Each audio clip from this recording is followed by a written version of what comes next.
Hello kan lo le ta hey H2 ne danon lang le ta ama sa in William Bolt te channel subscriber zong te Christmas le kum thar chi bai vek o nuam deuh khan lo mang ula lo film khur ula hey sang hi som ni panga chu atop ani deuh me a pathian zara tuang tak mai ngan channel po kala subscriber te bo kan pung zela tran kan la zelanga sang hi som ni parok te po tuang takin kan thleng vek tura ngai taila a tho me milo Andrew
như vậy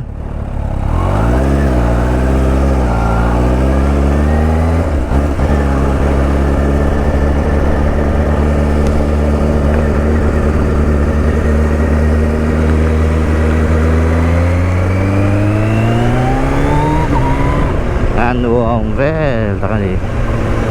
hey cái này cua chim chép đúng không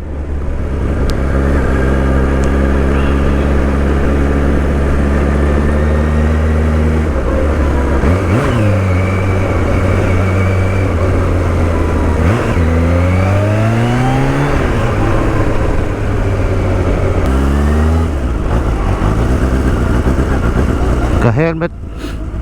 GoPro mount ở lỗ xe thì cái xiêm thay để nó có lồng là thì khốt lại rồiครับ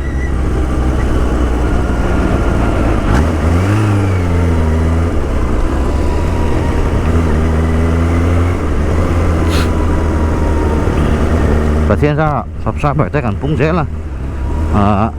subscriber tới tan hiện thấy tốc của chỗ video cả giấy đâu á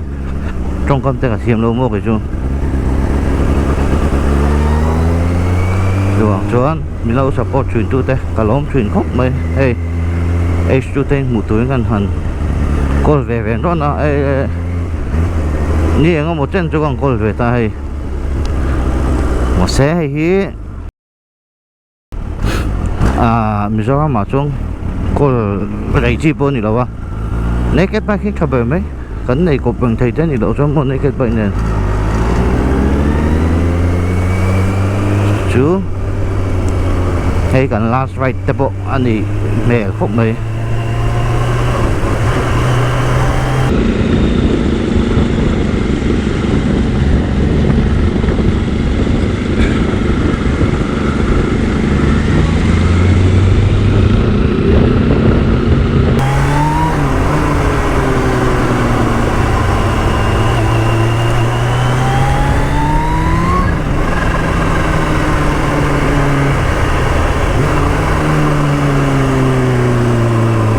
Kawasaki H2R ค่ะอินเดียมันปุ๋ยสารจวนนี้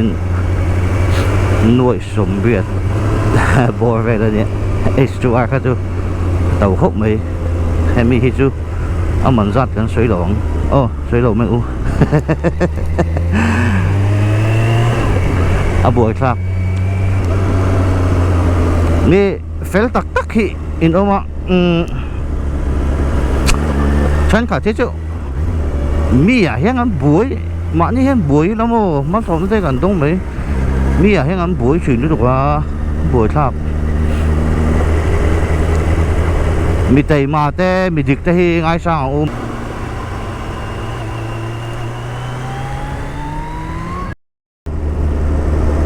chú bằng chuan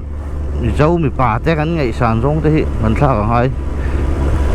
mi fel mi win le mi tha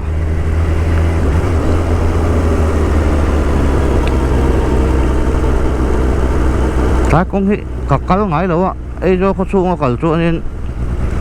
a jam na sa sia tu na huna phei chon tilama he ka kal da hai tam pang poi win ai tak chuanin mi a lun rau ka ti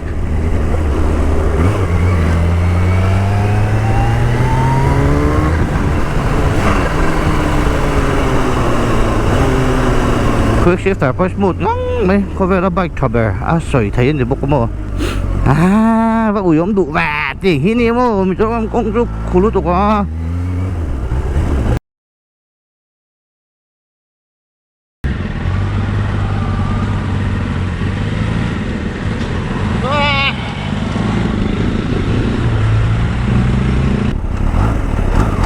mình rất là khởi lệ cho họ là ui khul tuk ui tuk ah pick up in min smoke sala ala tán chặt em gì liền hết bài rất to là cái tội lộc chiên chứ nó một thể em hay là thì project đó nên mà à phía cũng không mấy hay dàn test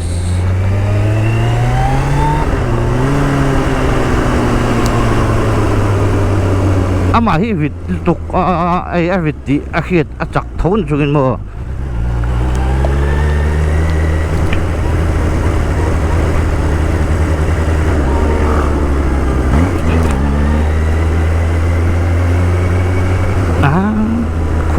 kulut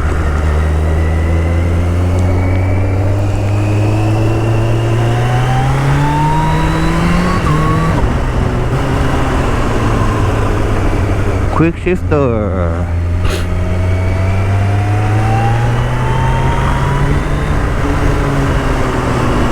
sa video à bố khoan nên là chán chiếm chi khan thì nó ảo yêu mà tìm thấy ông bé con khẩn về thôi nha chán chiếm mà 20 lòng ai liền nghe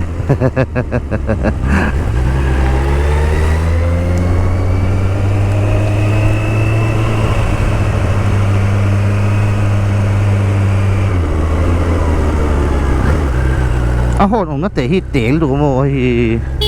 hay này hay mẹ số đi ôn được combination suy suy mà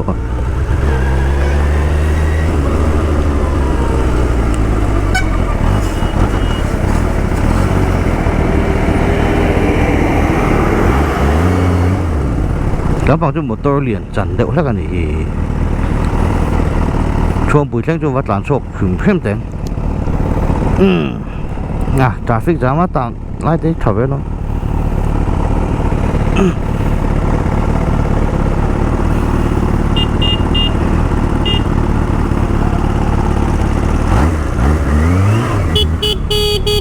cả hôn lưu tăng chẹp phúc này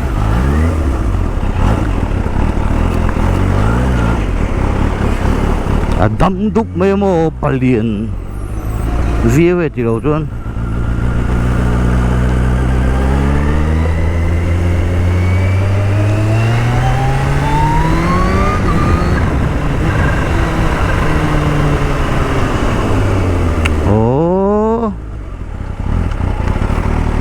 lỗ họ mới chú nhựa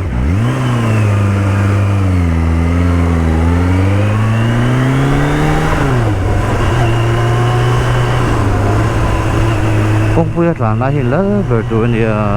cả lái về tình thế hẳn tung mình ngày nào cũng lâu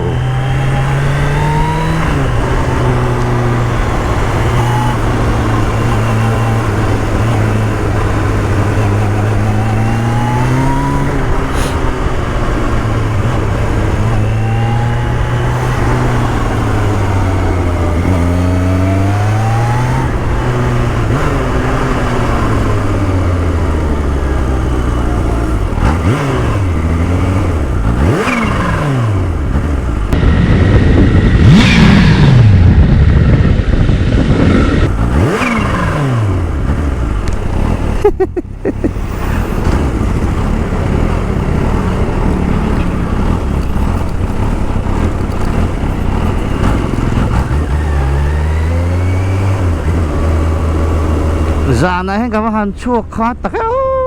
khó chìm nuôi chỉ mà hay cái ông trời trời khó chìm bôi con muỗi này này cái này đầu cho mà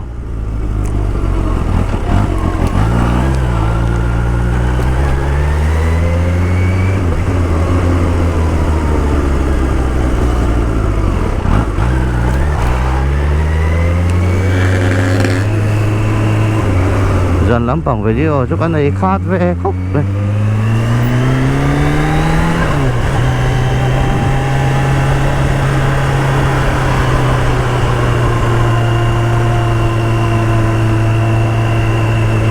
Kawasaki H2R to ka 400 hataki pa hanin ebi ko ta siya makaka ama top speed ta han pum top han ta mi za ma chu nei chu za thum chu han ta khoya ma kan tlan don lo khum mo first year pon kan pota za som ni chong chong ani a second year kan lu ta zo hal de mà xe ăn ngủ mới đi bike liền đấy chặt khali chúng ni pa po hi mà ni to cả chặt tour rộng này kinh tế khơi nắm po hi này khơi nắm thế rồi khơi nắm khơi lên po hi này mi chặt mi liền hin ngay sang à cho mình bài thế gì mà có số bây là ăn chán như vậy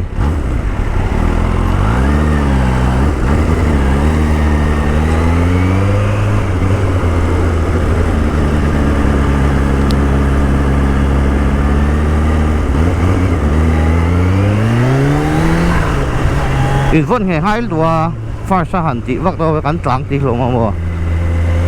thì hai độ mày ama sa highway à cắn trắng chỗ để hai din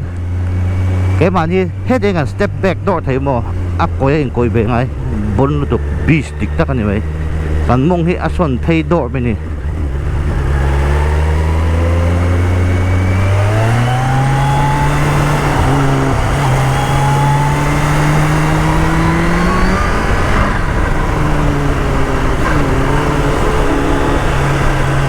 sabotage đủ hết cho nên RPM sang khi đủ về đâu à còn chỉ hú hoặc không bỏ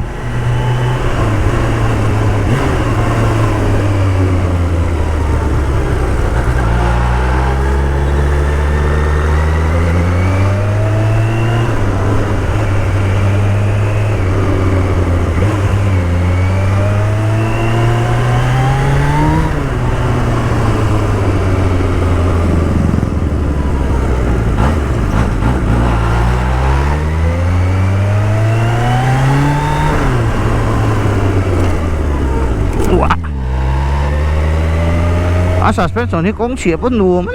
ấy thì mặc lúc tục KYB fully adjustable kaya bahan tamo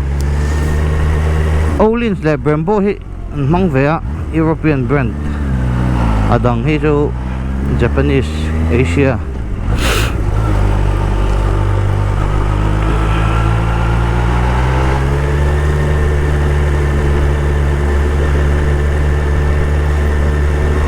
cái là tram đón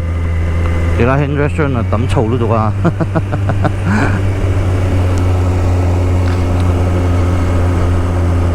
này bazaar phải này bazaar